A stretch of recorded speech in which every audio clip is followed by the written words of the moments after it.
It's been said that the journey of 1,000 miles begins with a single step, and while there has been a few steps prior to this video, I generally consider the block-in as the first step to the journey of creating my paintings.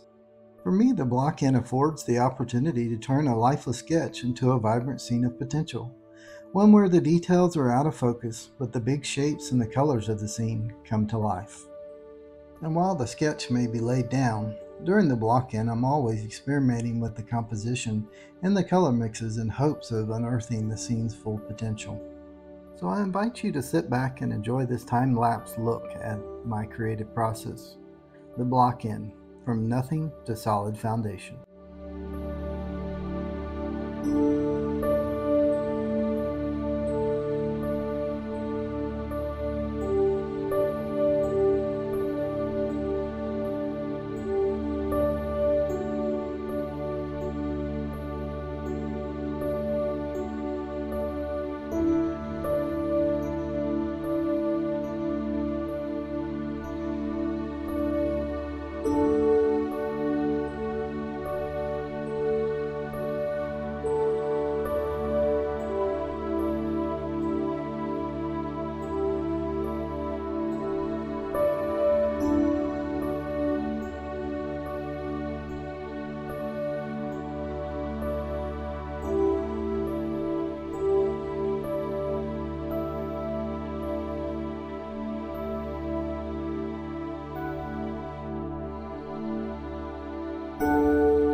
that this video has inspired you to start laying your own foundations, to get out there and find your own artistic expression and potential. If it has, do me a favor and leave a comment, like, and share the video with someone who needs inspiration. And always, if you're not subscribed to the channel, consider doing so that you can follow this painting's journey as well as all future endeavors. Until next time, happy painting.